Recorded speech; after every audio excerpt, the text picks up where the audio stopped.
The purpose of Wealth Talk is to educate, inform, and hopefully entertain you on the subject of building your wealth. Wealth Builders recommends you should always take independent financial, tax, or legal advice before making any decisions around your finances. Today's episode is brought to you by WealthBuilders Membership, a proven step-by-step process that helps you achieve financial security within 2 to 3 years. To find out more, head to wealthbuilders.co.uk/membership. Welcome to this week's episode of Wealth Talk. My name's Christian Rodwell, Membership Director for Wealth Builders, joined today by our founder, Mr. Kevin Whelan. Hi, Kevin. Happy New Year. Same to you, Chris. And it's great to actually be sharing and reminding when this time of year comes around and people kind of, I don't know, what do they do? Resolutions that they don't keep. It's great to be showcasing somebody who kept to a plan, had the patience and the tenacity to follow through continually despite setbacks.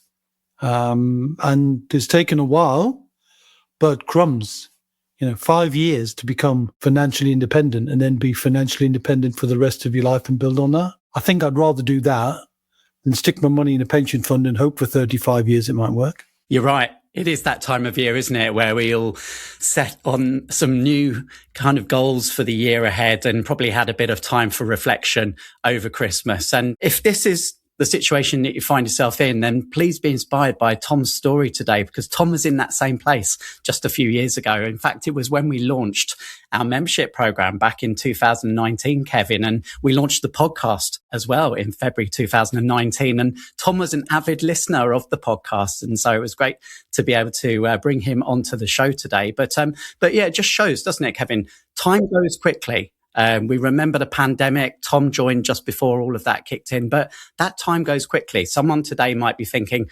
5 years sounds a long time. But if you start now, then, the rest will unfold. And before you know it, you'll be looking back. Well, one of the things that impresses me, I have to say this, it took me 15 years to hit financial independence. I was 30 when I started, 45 when I hit the target I'd set. And okay, we all have different targets, but Tom's done in 5.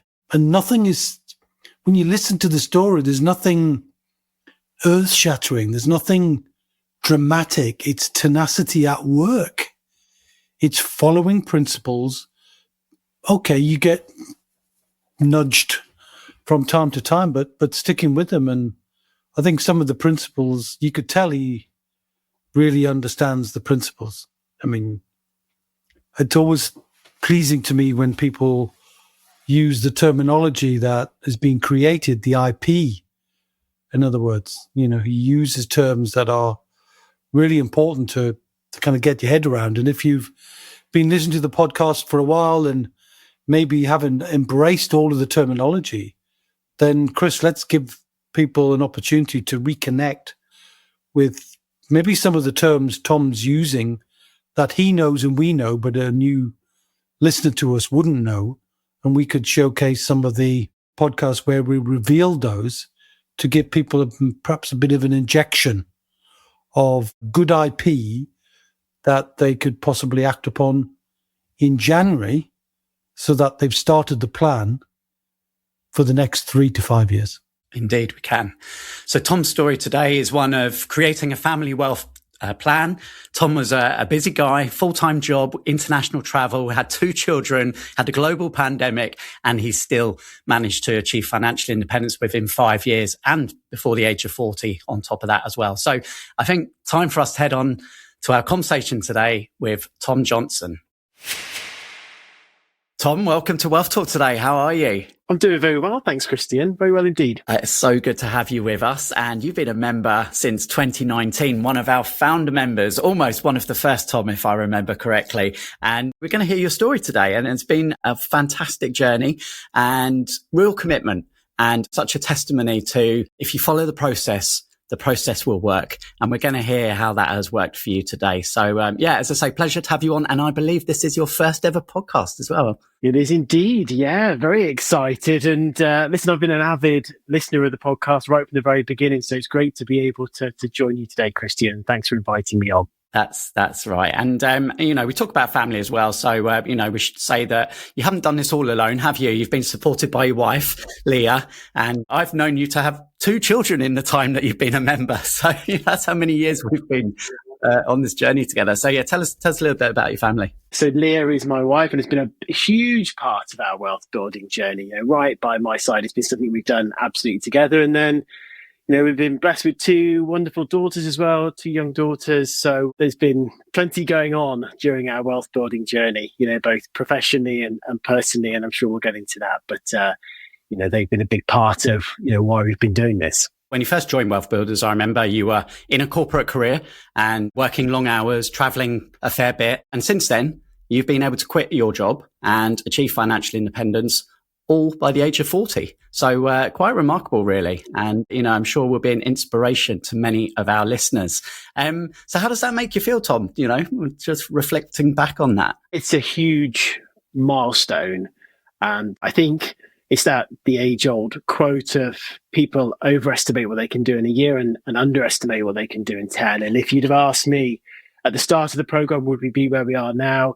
It would have been unfathomable. So it's been a hell of a journey, actually. And it's testament to the fact that, the process does work, when you commit to it. And, listen, I enjoyed the job that I did. I enjoyed the industry that I was in. But, achieving financial independence means that you now are in a position where I get to do the things that I enjoy working on and that really interest me. And it's great to now be in that position at the age of 40 to be able to now choose, where I spend my time and what I do going forward. So yeah, it's a hugely exciting time and I feel very fortunate to be in this position. What we're going to do today then, Tom, we're going to walk through our recurring revenue roadmap. That's our 9-step process that you followed, as well as many others, to achieve financial independence, and really begins with the mindset and really getting clear on your reason why. We talked about family. I'm sure that was a big part of it. But can you remember, was there a particular catalyst around 2019? Anything else that kind of, really made you sort of sit up and think, right, I've got to do something about things here? Yeah, there were 2. The first of which is that before joining Wealth Builders, a few years before that, my mum had passed and she was age 60 and she passed with ovarian cancer and it came pretty quickly. And, I remember at that time, the realization that time is really short and that it's a real gift, the time that we have. And so that was, that really quite a catalyst for me to really think about what I was doing and what I wanted to do. That was the first. And then the second is, and, we talked about it only at the start of the call, was, about our 2 daughters, and, I wanted to make sure that, as they were growing up, that I was there and I was present.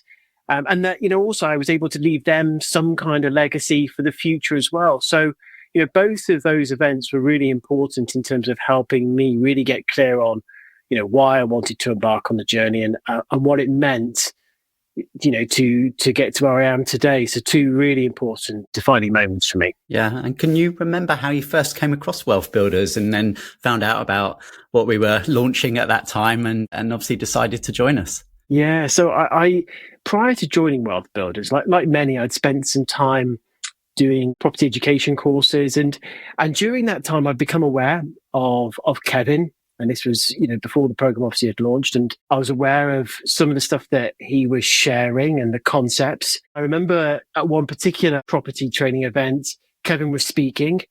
And I was really impressed at Kevin. And I started to spend more time on YouTube and following some of the stuff that you were doing and Kevin. And the deeper I got into it, the more it made sense to me. When I looked at, the 7 pillars, for me, that holistic approach just made total sense. And rather than focusing on one particular strategy or one particular thing, the fact that you could, build wealth across 7 pillars, wrapped around with the roof as well and the foundations that are in place to help you sustain, that wealth for the future was just, it was a no-brainer to me. And from that point, I was committed to joining the program, when it launched. It really was an easy decision at that point. Yeah, well, we were so pleased that you did, Tom. And one of the other things we do, soon after really getting clear on what is your why, what's driving you, is identifying what those financial milestones are. And we refer to them as our 5 levels of wealth. And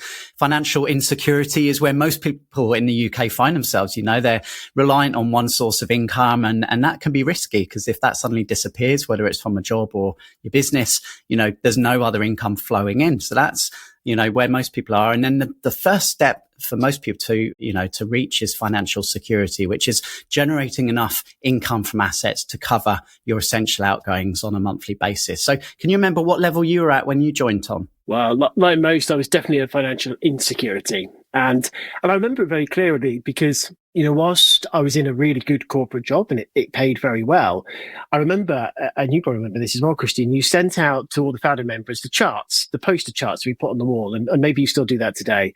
But I remember putting them up on the wall. And I remember looking at my income stream outside of corporate, and it was 0.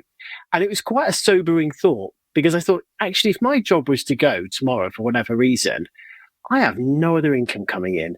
So whilst it was quite a frightening thought, it was also the motivating factor for me to actually start to really get serious about building my wealth and building different income streams. So yeah, definitely started with 0, and obviously I've been working over the last X number of years to make sure that I was no longer in that position. And pleased to say you've now worked your way up to a place where, well, we talk about financial independence. What does that mean to you, Tom, now, to have asset income now coming into your life every month? Yeah, a choice. I think that's really the key.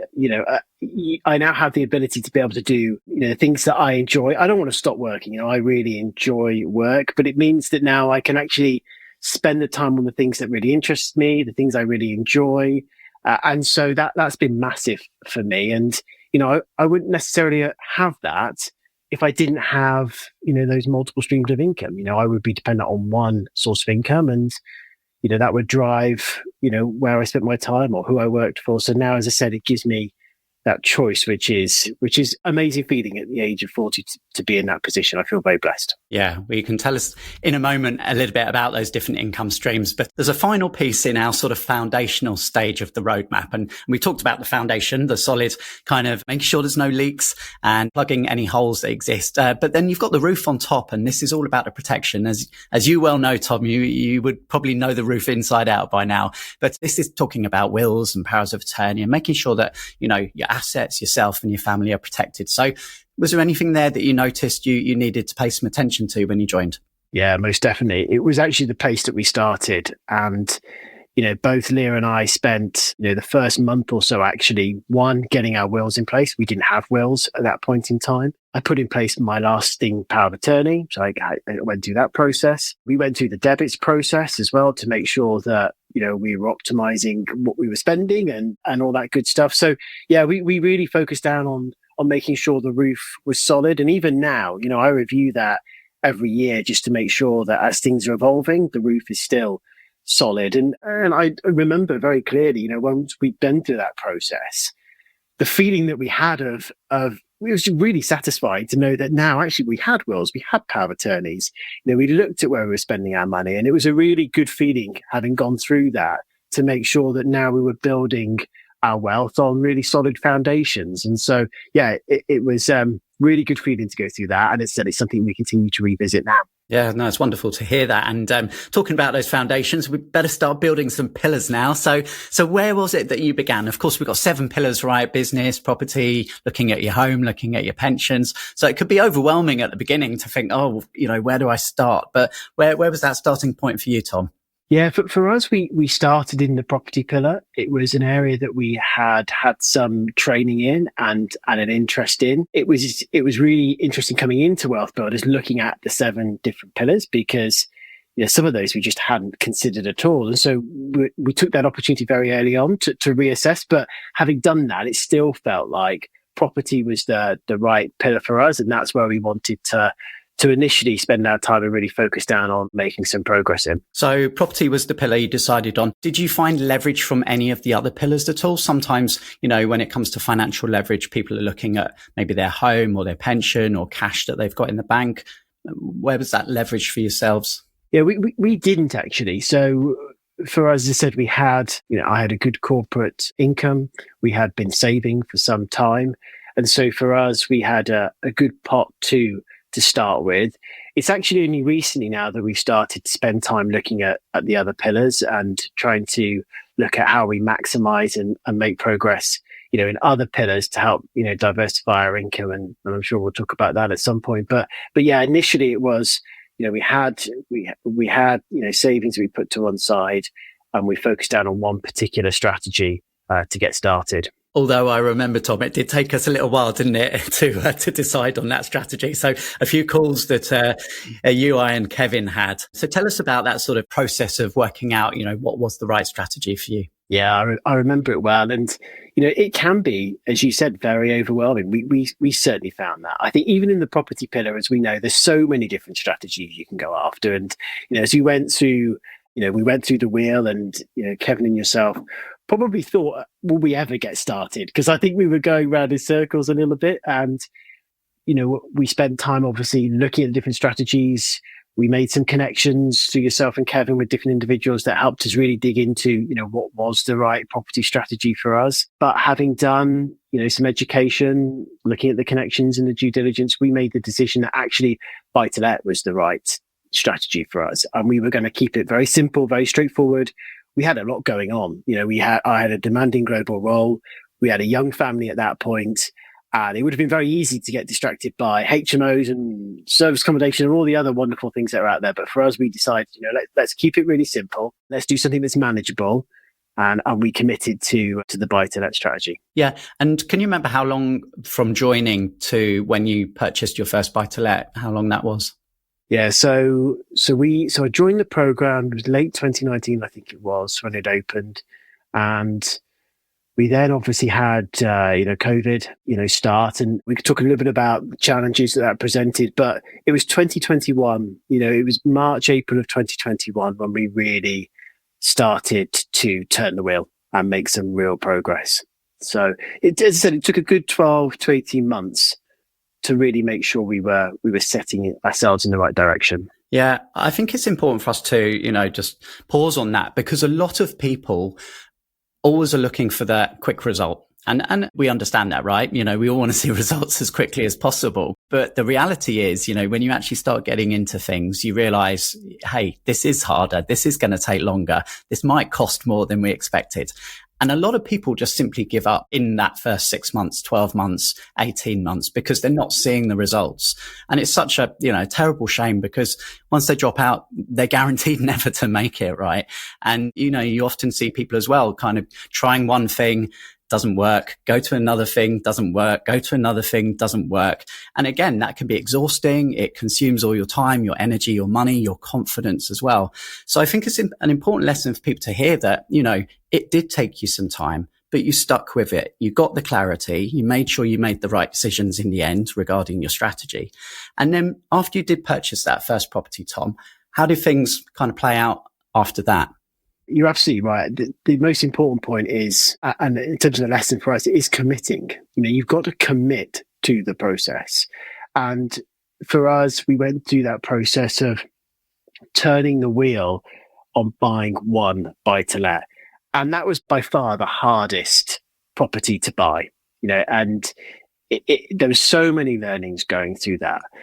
But once you've turned the wheel once on that first buy-to-let, the second, the third, the fourth, the fifth, and so on becomes so much more easier, because you've then got the learnings that sit behind that. And then obviously you've got the benefit of momentum that starts to build behind you as well. And that was definitely the case for us. Once we turned that wheel on that first property and we'd worked through all of the fears and concerns that we'd had, and we finally saw the rent drop in for that first property on that first day of the month, that's where the penny dropped, quite literally. And it was a real defining moment to say, actually, you know what? We can do this again. And there's no reason why we can't rinse and repeat this. And so that's exactly what we did. So I guess if we fast forward to the point you are now, how many properties have you now purchased? So we have a portfolio of 15 properties. and combination of flats and houses. That's amazing. Yeah. And this is in the Bristol area where you live, Tom, is that right? Yeah, predominantly in and around Bristol. So near to us. And again, that was the other thing that was important to us. There's all these different strategies that you can go and invest in all over the UK, even overseas. But for us, we made the decision, actually, again, young family, demanding job, let's keep it simple and let's keep it where we can actually give it the time and effort it deserves. And so we made the decision to, invest close to home. Now, there's financial trade-offs with that. We realized that. But again, we wanted to build something that was sustainable. It would be really difficult for us to do that with a young family doing that, on the other side of the country, for example. So it was a very deliberate decision. Well, congratulations. And Kevin and I often say, focus your way to security and then diversify to independence. So since then, or along the way, I should say, you mentioned you're now starting to have a look at some other areas. So anything in particular? Yeah, I think there's two really that we've started. And again, we're in the position now where we've got the headspace to be able to look at some of the other areas. So certainly the investment pillar was a very natural space for us to go and explore. And we're spending a lot of time in that area. And then obviously with our pension is connected to that as well. Based on my age, my pension pot is very different to others. But again, in that investment arena, we've also started looking at that. And I think, the other thing that I really like about Wealth Builders and enjoy is you have the 7 pillars. And so as you move from one pillar, you have the opportunity to move to another. And even now, I'm thinking about, well, you've got all this IP, all this stuff that you've built up over many, many years. How could you start to reuse and leverage that? So there's the opportunity to continue to build wealth in other pillars in the areas that interest you. So yeah, property, then investments, and hopefully in the future there'll be a third that we can start to transition into as well and progress in, which again is really exciting. Yeah. So just to talk about the results then that you're generating from the multiple streams of income, where roughly are you on a monthly recurring income now then, Tom? Yeah, so it's circa £6,000 a month income coming in every month from the portfolio, which is a great position to be in. And we're not stopping, right? We've built a portfolio and we're continuing to build that portfolio, and it's a wonderful position to be in. And and we're really enjoying the journey as well.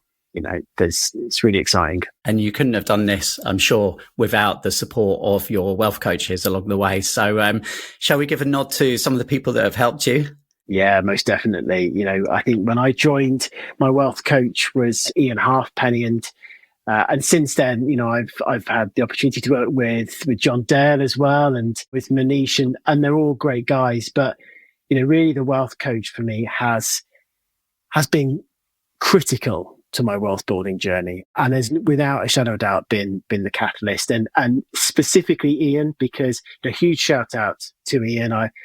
I've mentioned this to him in person several times, but I'm so grateful, to Ian, to the help and support he gave me as my coach, because as I said, he really was the catalyst that helped me work through some of the blockers and some of the mind shift changes that was necessary to help me, build my wealth. And as I said, critical part of it.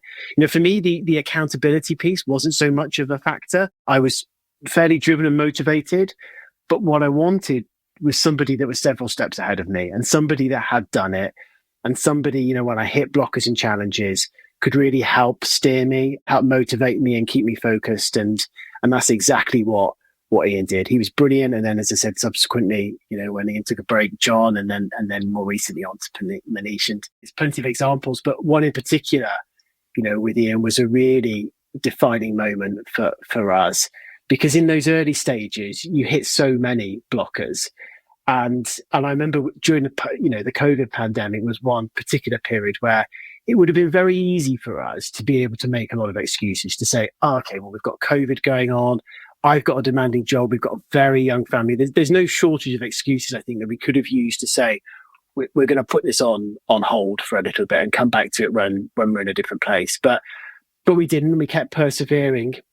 And I remember, one particular defining point in our journey was, during the COVID period, we were still trying to find our first buy-to-let property. And we've been really focused on trying to find our first house, 2 or 3 bed house, in and around the Bristol area. But with obviously all the what was happening with COVID and the impact of the property market and everyone wanting to exit and move to a house with gardens, the numbers were all over the place and we were really struggling to make it work. And I remember on this call with Ian in the very early days, and I was reviewing, these multiple deals with Ian and getting his thoughts and his inputs. And Ian noticed very early on, that actually I had a bias towards houses. And as somebody that, could look at this much more broadly, Ian was able to really dig into that and say, well, so what is it about flats then that you're concerned about? And, they were all the usual things around, well, there's the lease and capital growth is mainly better in houses, isn't it? And what about the rental appeal? Surely houses are better for rental appeal and all that kind of stuff. And Ian really started to dig in and challenge me, on that. And I'll never forget the turning point, for me when, Ian said, well, listen, you really should look at flats because, we talked through all these different aspects and I started to get more comfortable with it. And he said, listen, let's look at the numbers. So you know your area very well, but let's take a look at what flats go for in your local area. And we went on to Rightmove and picked a flat in a 5-mile radius from my house and 2-bed flat. And he said, well, let's just look at the numbers, so purchase price. Okay, great. Well, in fact, he said, actually, you know what? Well, let's just ring the agent now. And he put it on speakerphone. He said, let's just validate the numbers. So it's not just me. You can hear it for yourself. And I said, okay, fair enough. Sat on this call and Ian spoke to the agent and he said, okay, just inquiring what's the seller situation and what do you think it'd rent for? And can you tell me a little bit about service charge? And he said, okay, great. Thanks very much. And he put the phone down and he said, right, okay, let's put the numbers into the spreadsheet. And he plugged the numbers into the spreadsheet. And the numbers blew me away. I mean, literally, when I compared them to the 2-bed house that we've been looking at, it was just completely different. And we talk about, taking massive action. And for me, we did. We came off of that call. It blew me away. And I said to Leah, listen, there's a lot of these flats on the market and the numbers are really good. And so the following day, we booked a viewing on that property. We said, let's go and let's go review it. And it wasn't the right property for us because actually there was a lot of work to do to it and it was a bit too much for us to take on. But within the first 2 weeks, we had found our first property and it was a flat in Bristol and we bought it. And, unbeknown to us, this was at a time during COVID, obviously when everyone was wanting to leave the cities. No one wanted flats. Everyone wanted houses with gardens.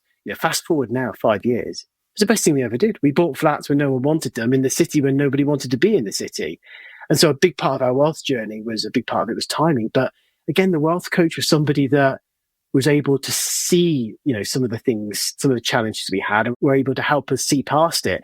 And, if it hadn't been for Ian having that conversation with me during those coaching calls, to be honest, I don't think we would have started, Christian. We would have said, you know what, it's just not working. We've tried it. It's not right. But he really helped with that. And it was massive. Oh, I love that. Absolutely love that. So, I'm sure Ian will be very, very happy when he listens back to this. And was it Ian that you had another big conversation with when it came to thinking about departing your corporate life?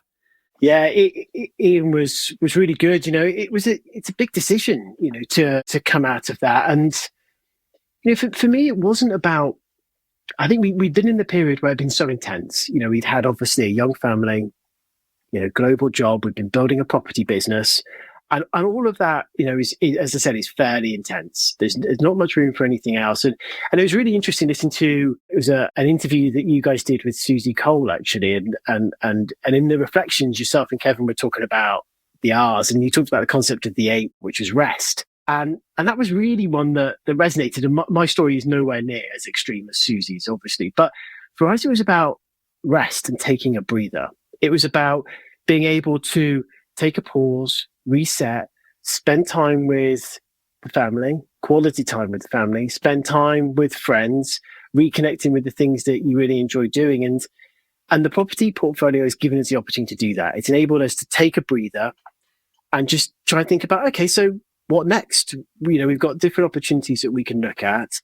And as I said, if it wasn't for the property business, we wouldn't have that opportunity. We'd be continuing down the track that we were on. So yeah, that the piece there for rest was huge. And Ian was a massive part in helping me think about how do you transition, in terms of, financially, how do you prepare and think about, the short, medium and long term commitments and considerations that you need to make in order to transition, but also, some of the other things about, what do you want to do? Like, where do you want to spend your time? What are the things that really motivate you? And he got me thinking about things that I would never have thought about, that really helped me, crystallize why I wanted to do it and what I was going to do, when I did make that move. So yeah, Ian was a big part of that. As I said, I've told him before, but very grateful, to him for his, support and obviously, to yourself and Kevin, Christine, because obviously we've been connected throughout that period of time. So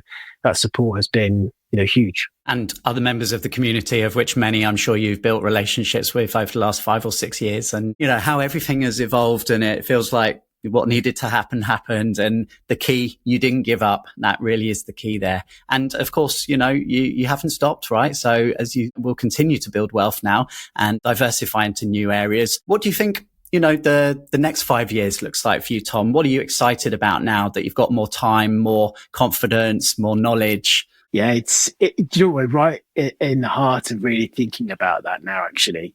And the property stuff is we're continuing to do more venturous and demanding property projects. We really enjoy that. And again, it's great to be able to, as part of the Wealth Builder community and the podcast, all the opportunities around commercial and all the different strategies, now we've got, the ability to really explore that. And we're enjoying starting to figure out where we go next to build on what we started. As I said, we started with very vanilla buy-to-lets that needed no work. Now we're in the middle of, refurbishing properties completely, and starting now to think about, well, what do we do beyond that? And as I said, commercial and some of these other areas are areas that are certainly of interest. The other piece is obviously in the investment pillar as well, working with Manish, thoroughly enjoying that. That's a whole new world to me, and having the headspace to really get your head around that and what the opportunities that there are in that space has been brilliant. So certainly over the next 6 to 12 months, that's those two areas. Going deeper into property space and the investments is probably the two obvious ones. But I'm sure and I'm hopeful that there'll be other things that crop up along the way that will present themselves and that will give me an opportunity to go and continue to do new and interesting things. So yeah, really, really looking forward to the next year ahead for sure. And you've expressed an interest as well in sharing all of this with others as well, and helping other people to, achieve their own financial goals. And any final words for someone listening now, Tom, who, aspires to be in the position that you're in, and in 5 years they could be, right? So what would be your words of support and encouragement for them? Yeah, I think there's probably two elements. The first of which is I'd encourage people to commit to the process. As I said at the start, turning the wheel for the first time is really, really hard. And it certainly was for us, but it just got so much easier on the second, the third and the fourth and so on. And that momentum is a really important factor that plays an important. And I think the other area as well that's really important is taking, massive action, and I gave the example earlier on in terms of, when we identified that opportunity, we jumped on it and we didn't stop and we didn't make excuses. We committed to it. We took massive action and we continued to do that. And for sure, those two elements have played an important part in terms of, getting us to where we are now. And they continue to play an important role in making sure that we continue to build our wealth. So yeah, two areas, as said, for us, very important and hopefully maybe of benefit to others. We can probably both hear Kevin's words ringing in our ears saying, never let 30 days go by without doing something to build your wealth. Exactly that. And we talk about the wealth building calls. I take a lot of time to prepare for those calls. So I actually, you chat Ian or John or Manish, I'll turn up to those calls with an agenda. I'll be very clear in terms of what I want to cover, and I'll make sure that, I'm getting the very maximum amount of value I can out of those conversations, the short amount of time that we have every single month. And I will always make sure at the end of it that we've got a very clear plan in terms of what I'm going to do for the next 30 days. And it's such an important point to make sure that you're really clear, as you said, on those next 30 days, because, and there's been times when actually we make sure that we're making progress every single day. There could be a very small thing, but as you said, committing to making that steady progress is huge. And as I said, makes a massive difference from a momentum perspective as the years start to pass by. So many secrets of success sprinkled throughout this conversation, Tom, and I can't wait to do the debrief with Kevin. But thank you so much again for coming on Wealth Talk and your first podcast. Very, very well done, Tom. And yeah, we look forward to obviously seeing you continue to grow in the future. Thanks, Christian. Thanks to Tom for sharing his story there, and a really simple story. If you break it down, Kevin, there wasn't really too much complicated, aspects to it. It did take us a bit of time at the beginning, if you'll recall, to get Tom focused on the right strategy. But once he was, and interestingly, he said it took him like 18 months to get clarity on that strategy. So it was really only spring 2021 when he started to generate his first income from his first property. So actually, we said he achieved it in 5 years, but kind of 4 years from when he actually pushed the button. Well, I'm going to take issue with you on this one, Chris, because I think you need the time for clarity. You don't pick up some ideas and run with them. You need to, he said, turn the wheel, right? So, and for the simplicity of this, but I'm sure, Chris, we've done some episodes on the wheel. The simple wheel is just simply to get the education on something that it is you want to, or you're considering applying as a pillar in your life. So you've got to know what the 7 pillars are, and he referred to those. But the first step is, and he decided property, and of course, it's the most popular one for obvious reasons, but not everybody follows property, at least not at the start.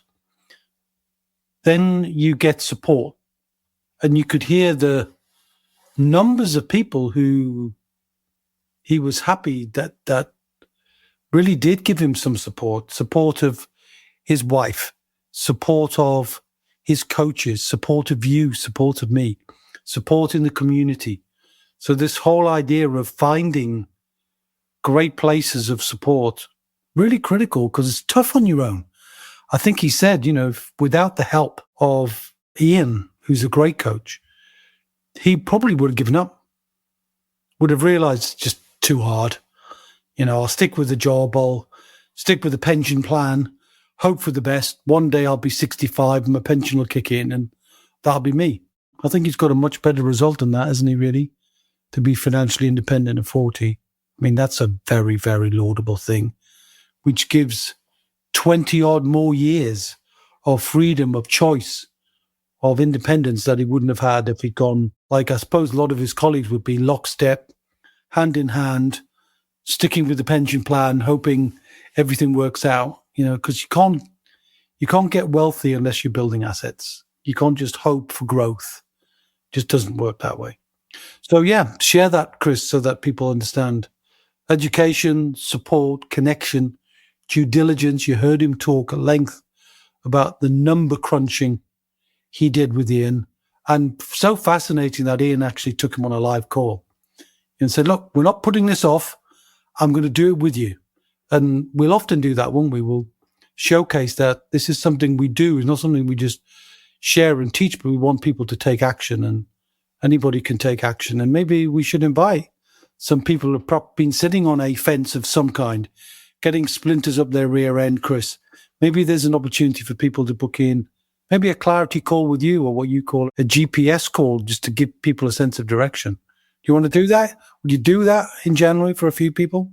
Yeah, I'd love to do that. Open up the calendar. So if you're someone that feels like you need a nudge, just needs to have a chat, find out what it is that perhaps you could focus on in order to build more recurring income streams in your life, then head to wealthbuilders.co.uk/GPS and book in a call with me. We just ask you to fill out a few details in advance so we can make the best use of that time together. And yeah, I love those calls, going through all the pillars, looking at your personal situation, and then giving you my best thoughts as to how we might be able to help you. Amazing. And I think you could serve as an inspiration to others on their journey. And good luck to you. Don't put it off. Get some help with someone, or find a buddy, find some way to give you a helping hand during 2026. And don't try and DIY it. 3 most expensive words in wealth building: DIY. It's so easy to be put off when challenges come your way. And we talk about this over-reliance on a single source of income that many people have, Kevin. I think the traditional method for most people is working towards that later life, that retirement, and then that single source of income purely coming from a pension. And we know that unless you have a pretty substantial pension these days, that's not going to last you 30 years. So you really, really do need to think about where is that income going to come from in later life. Yeah, it's been an interesting one to see. I remember I've said this before on podcasts, I think, Chris, when I started my journey giving advice as well as a young advisor in 1990, the exchange rate or the annuity rate of capital for income was 15%. So what's a decent income? What's a decent income now? Is it 50 grand a year? Well, if you multiply that, you need 6 times that. Yeah. So 300 grand would have done that. About £1 million, you get 150 grand a year. Now £1 million will get you 60 grand a year. So your money's got to work 3 times as hard, but you're probably starting behind the curve if you've got student debt, if you've got mortgage debt, if you've got other things that are holding you back that will prevent you from being able to save a big enough pot. And then when you take fees and inflation out of that, it's really impossible, Chris, unless you're going to unless you don't draw your pension till you're 80, they'll see you out to 100 probably. But if you want to go before that, want to have the freedom of choice to do what you want to do. Crumbs, can you imagine being 40 and, not 80, but 40 to be independent? And this isn't Tom ending. This is Tom's beginning. He's diversifying into other income streams and recognizing he's got the bandwidth to be able to do it, the intelligence to do it, the reason why to do it. Those things just continue to build. So, by the time he's another 10 years, he will have built significantly on that, but it'll be so much easier because he doesn't have those pressures that are holding him back. That's right. And those excuses. And it's so easy to make excuses. And Tom said himself that he could have done that. But Kevin, all we ask is one action per month. That's it, isn't it? Small steps. When you say it out loud, it doesn't sound long. Let's just throw it out at the audience, right? Let's pretend it's me or you. Would you give me an hour of your time once a month just to take one small step that you could be guided to take so you don't get lost, confused and overwhelmed? Just one. Can you do one thing and then do another thing next month and then do another thing the next month and just repeat that process of doing one small thing and holding yourself accountable to that? Maybe if there's 2 of you, you could do 2 small things. Is that possible? Could you do that to become financially independent for the rest of your life, to set yourself up for life and set up your children for life? One small action every month. Doesn't sound a lot, does it? Sounds like I'm being evangelical. It sounds like, I'm inviting people to some experience that's religious or something, but it isn't. It's just simple compound effect, basic mathematics at work. But just choosing the right few things is the key. And that's what the GPS score will do. We'll try and help you get to the right first action, the right next action, and the right one after that. So good luck to everybody who's still interested. Maybe you've been listening to the podcast in 25, but haven't taken action yet. Just one small thing. So I want to ask you to do. And you can do it. And if you've already built your wealth, great. Just make sure that you're aware of what's going on with the inheritance tax position. We're still debriefing so many people, Chris, with the inheritance tax on pensions. So anybody with a pension in their life and a family in their life, if you haven't downloaded the guide, download the guide. You could let people know where to get that. Link it in the show notes for the IHT and pensions guides. Yeah, just click the link, download that today. Because it's the unprepared where inheritance tax is payable, and it's the children who pay it. That's my big thing for 2026. In the running to April 2027 is to spend this year focusing on helping people with their inheritance tax solution. And you know what, with good preparation, like if you take 5 years with it, like Tom, you can get to a place where you can virtually eliminate your inheritance tax position. Or maybe not in 5 years, but certainly within 7 to 10 years, you probably could get it to zero or almost zero with a good plan. Good stuff. Well, look, we hope you've enjoyed our first episode of 2026 and try and find that 1 hour. And if you'd like to spend that 1 hour with me going through your plan, then head to wealthbuilders.co.uk/GPS. Or if you've just got a broader question and you'd like to have a chat with our team, perhaps about your inheritance tax situation, then head to Wealth Builders website, click on the big red button, and you can book a discovery call with our team. Okay. Thank you, Kevin. Good to be back in the hot seat, and we'll be back same time, same place next week. Yes, I look forward to that, Chris. And until then, happy 2026 and see ya. We hope you enjoyed today's episode. Don't forget that we are constantly updating our resources inside the Wealth Builders membership site to help you create, build and protect your wealth. Head over to wealthbuilders.co.uk/membership right now for free access. That's wealthbuilders.co.uk/membership.